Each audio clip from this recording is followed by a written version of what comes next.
ජනතා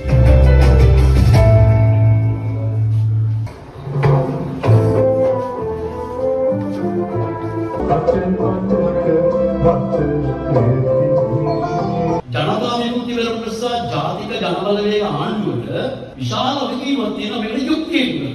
ඇයි? සිවරාම් ඝාතනය කළේ 2005. එතකොට 2004 තමයි එක්සත් ජනතා නිදහස් සන්ධාන රජය නියුණේ. ජවීපේ එක්සත් ජනතා සන්ධාන එක්ක එක්කවලා කරපු ආණ්ඩු සමයේ තමයි සිවරාම් ඝාතනය කළේ. දැන් මේගොල්ලන්ට වගකීමක් තියෙනවා මේගොල්ලන්ගේ ආණ්ඩුව තුළ මැරුවේ. අපි දැක්කද නැයි දිනේ අනුර කුමාර ජනාධිපතිවරයාගේ කතාව කවුරුත් අහන්නේ නැති ඌළු ජප්පත් ඉල්ලන්න තමයි. පොඩි දෙයක්වත් ඉල්ලන්න දෙන්න එපා. ඔක්කොම දීලා දෙන්නේ. ඔය සමාන ප්‍රධාන දෙයක් තමයි පඩි ඉල්ල නැතු දුන්නේ කියන්නේ. මොන බොරුද? 2027 අපි කවුරුත් දන්නවා විශාල ගැටුම් පහර ලංකාවේ තිබ්බේ. අපි ගුරුවරුන්ට ජූලි මාස 26 වෙනිදා ජනාධිපති ලේකම් කාර්යාලය වට කරලා 10ක් විතර ගුරුවරු ඇවිල්ලා අදත් ගුරුවරයෙක්ගේ ඇහක් පේන්නේ විශාල අරගලයක් කළා. අපේ ගැටුම් දෙන්න විශ්වතාවය වුණා. රාජ්‍ය සේවක ජූලි මාසයේ 8 දෙදින වැඩවර්ජනයක් කළා. දැන් මේ ඉල්ලලා නෙමෙයි දුන්නේ වඩි කියන්නේ. අපි දුන්නේ. එතකොට අපිට 20ක් ඉල්ලන්න එපා. 20ක් ඉල්ලන්න එන්නත් එපා.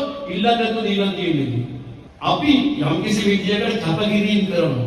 ඔබත් ඒ කැපකිරීම කරනවා. අපිත් කැප කරනවා ඔබත් කැප කරනවා. ඒගොල්ලෝ කැප කරන්නේ මොනවද?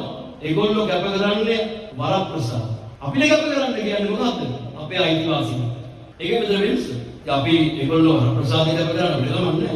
දැන් අපේ අයිතිවාසිකම්. ඒ අයිතිවාසිකම් අපේ ඉන්නවා අපි. ඒව නවත්තන්න බෑ.